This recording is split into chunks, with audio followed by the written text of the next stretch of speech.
Aujourd'hui, je t'emmène avec moi sur 3 étapes importantes. On va découvrir l'application d'un crépi à la chaux, puis la réalisation d'une dalle béton de 200 mètres carrés. Et cerise sur le gâteau, la pose de plusieurs panneaux solaires. Ce genre de réalisation, c'est un peu comme écrire les premières pages d'un énorme livre. Si tu rates le début, tu vas avoir du mal à suivre la suite. Alors c'est parti. On commence par le crépi à la chaux. Finition grattée. Tu vas voir, c'est quand même un sacré morceau. L'idée est simple. On projette, on taloche, puis on gratte. Simple dit comme ça. Mais avant tout, il faut préparer le mélange. Un sac de chaux pour une boîte de sable et 3 seaux d'eau. Enfin, c'est notre mixture à nous. Ensuite, il faut respecter notre plan initial. Ne pas partir en vrille. Sinon, soit ça coule comme une soupe, soit ça coince dans le projeteur. Et là, tu galères à enlever l'accumulation de matière toutes les 30 secondes. Ça y est, la bétonnière tourne. Tu regardes tout ça, tu ajustes un peu et tu fais semblant d'être sûr de toi. On branche le projeteur sur le compresseur et là, ça devient sérieux. Tu appuies sur la gâchette et tu tapisses ton mur. Là, on a fait 2 couches afin de charger approximativement et je peux te dire que ça s'est bien passé. De toute façon, on lissera ce beau crépi en le talochant par la suite.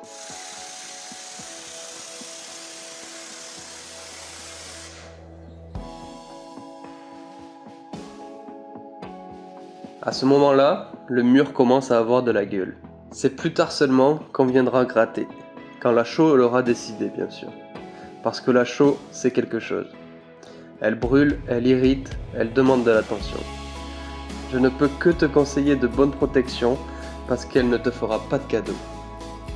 Le temps de séchage, la texture, la météo, tout compte.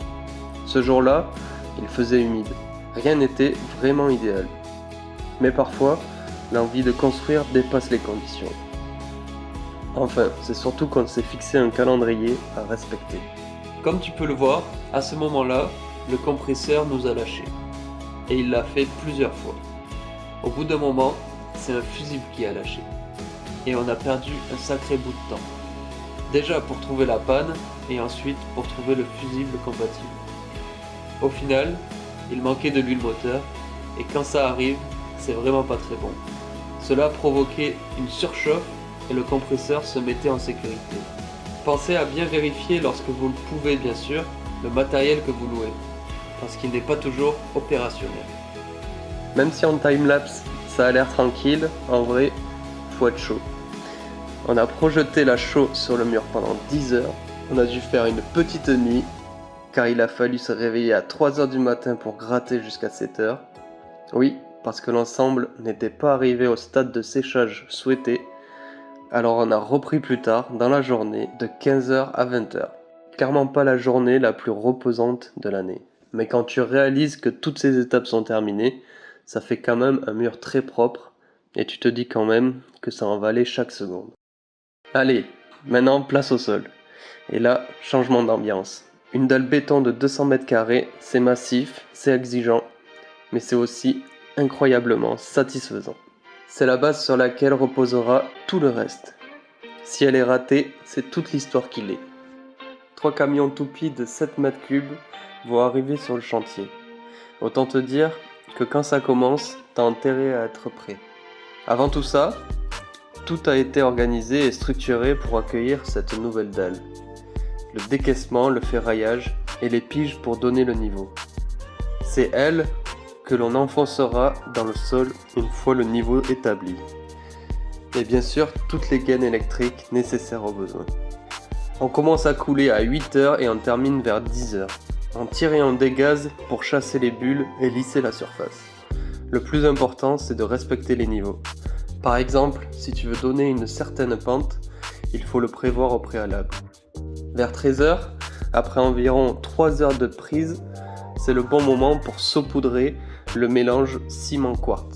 Ce moment, tu le vois quand tu peux poser le pied sur la dalle et qu'il s'enfonce très légèrement de 5 mm maximum.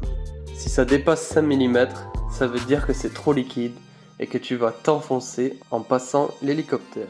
Si tu t'enfonces pas, ton durcisseur ne va pas prendre correctement et il sera déjà trop tard.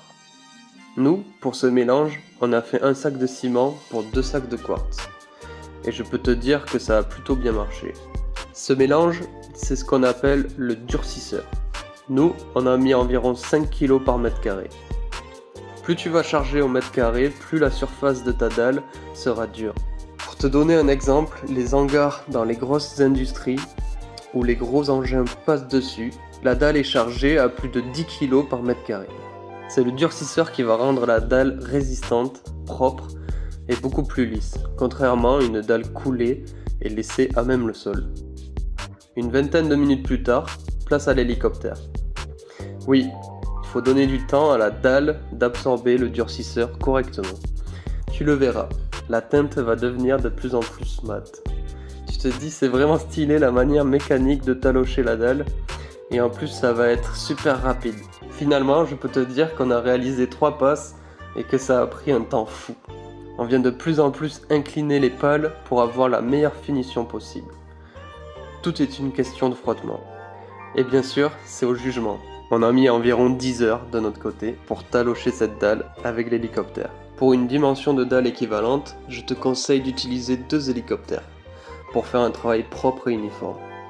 Là, on avait un seul hélicoptère et on s'est fait rattraper par le temps de séchage. Et le résultat n'est pas uniforme. Voilà, on arrive à la dernière étape de cette vidéo, la pose des panneaux solaires. Le toit avait l'air de les attendre depuis le début. L'objectif était clair, devenir autonome le plus rapidement possible. Ne plus dépendre d'un groupe électrogène. Ne plus entendre ce bruit de fond constant. Propre, silencieuse, la puissance à l'état pur. Le vrai luxe. Monter sur un toit avec tout le matériel, ce n'est jamais facile. Il faut penser au poids, à l'orientation et au câble. On prend le temps pour éviter de repartir de zéro. Une fois en place, les panneaux captent la lumière. L'installation prend vie et on sait que ce n'est que le début. Bon, on a eu des galères avec les différents éléments et matériels fournis. Je peux vous dire qu'il faut bien se renseigner et appeler le fournisseur quand tu as la moindre question. Pour ce type de projet qui est totalement isolé, notez qu'il faut bien choisir le kit autonome et non un kit d'autoconsommation. La nuance est subtile, mais c'est une grosse erreur. Et la moindre erreur peut te coûter tout ton investissement. Mais au-delà des complications qui forgent ton apprentissage, derrière tout ça, il y a une idée concrète.